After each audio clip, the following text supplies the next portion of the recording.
ગોંડલમાં એક બાજુ સ્વચ્છતા અભિયાનની ઝુંબેશ ચલાવવામાં આવી રહી છે તો બીજી તરફ ગોંડલના રાજમાર્ગો ગંદકીમાં ગરકાવ થઈ જવા પામ્યા છે। આજે પ્રજા વત્સલ્ય મહારાજા સર ભગતસિંહજીનું ગોંડલ એક જમાનામાં આ શહેર રોડ, રસ્તા, અંડરગ્રાઉન્ડ ગટર, ઇલેક્ટ્રિસિટી અને કલાત્મક બાંધણીને લઈને વખણાતું હતું, ત્યારે આ શહેરોમાં રાજમાર્ગો આજે ગંદકીના ગરકાવ થતા જોવા મળી રહ્યા છે। અમારે ગંદકી સાફ કરી દો, અમને અમારા મચ્છર ને અમારે નકરો અમારો કચરો ને અહીંયા ઈ છે, અમને ગંદકી સાફ કરો ને અમારા પાકા રોડ કરી દો ને અમારા ગટરો અમે હાથેથી સાફ કરી છે, અમને કોઈ આવતા નથી, અહીંયા વિસ્તારમાં કોઈ આવતું જ નથી, અમારું નામ જ વિસ્તારમાં નથી, કચરા અહીંયા બાઈઓ આખી શેરીના કચરા અહીંયા અમારી શેરીમાં નાખવા આવે છે, અમારે કોઈ સાફ સફાઈ કરતું નથી, અમને મારા રાખી દો ને રોડે પાકું કરી દો, ગટરું અમારે હાથે સાફ કરવાની, ગટરું કાઢવાય કોઈ આવતું નથી, કચરો ભરવાય કોઈ નથી આવતું, ટ્રેક્ટર વાળા નહીં ને કોઈ નહીં, કરી દો મેલામાં મારા અમને સાફ સફાઈ કરી દો। એક બાજુ અહીં વડાપ્રધાન નરેન્દ્ર મોદીએ હાથમાં ઝાડુ લઈને કરેલા સ્વચ્છ ભારતના સંકલ્પમાં ગોંડલ શહેરના ધારાસભ્ય, પાલિકા સત્તાધીશો સહિતના લોકોએ મહાત્મા ગાંધી સફાઈ અભિયાનમાં જોડાઈ સફાઈ ઝુંબેશ હાથ ધરી છે। મહાત્મા ગાંધી સફાઈ અભિયાન જે આપણા વડાપ્રધાન જે નરેન્દ્રભાઈ મોદી ચલાવી રહ્યા છે એના ભાગરૂપે અમે ગોંડલમાં પણ સફાઈ અભિયાન ઉપાડ્યું છે। મારા સાથી સદસ્યો અમે એક ટીમ વર્ક કરી અને બધા કામે લાગી ગયા છે અને સતત બધા સંપર્કમાં એકબીજાના રહી અને ગોંડલના પ્રજાજનોને સતત ભેગા રાખી અને સફાઈ અભિયાનની અપીલ કરી છે અને સાથે રહી અને સફાઈ કરી રહ્યા છે તથા ડેમ ઉપર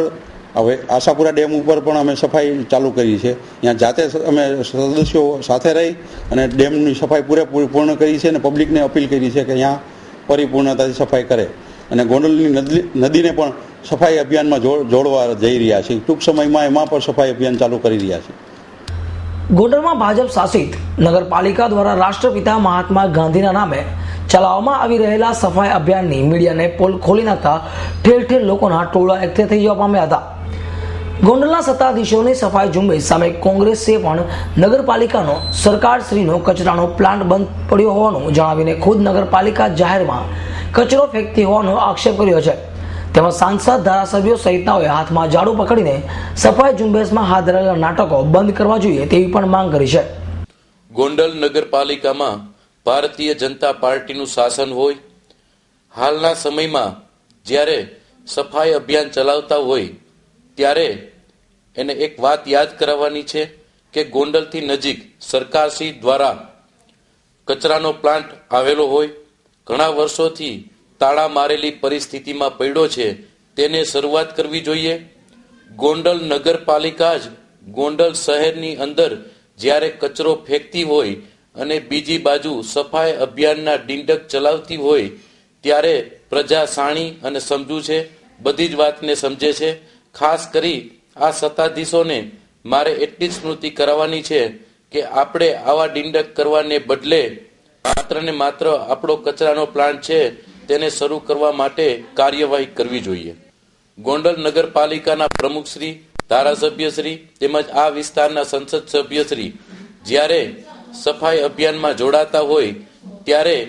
આ સફાઈ અભિયાનમાં જોડાવા કરતા કચરા પ્લાન્ટ તેમજ આપણી ગોંડલ નગરપાલિકા દ્વારા સફાઈ અભિયાન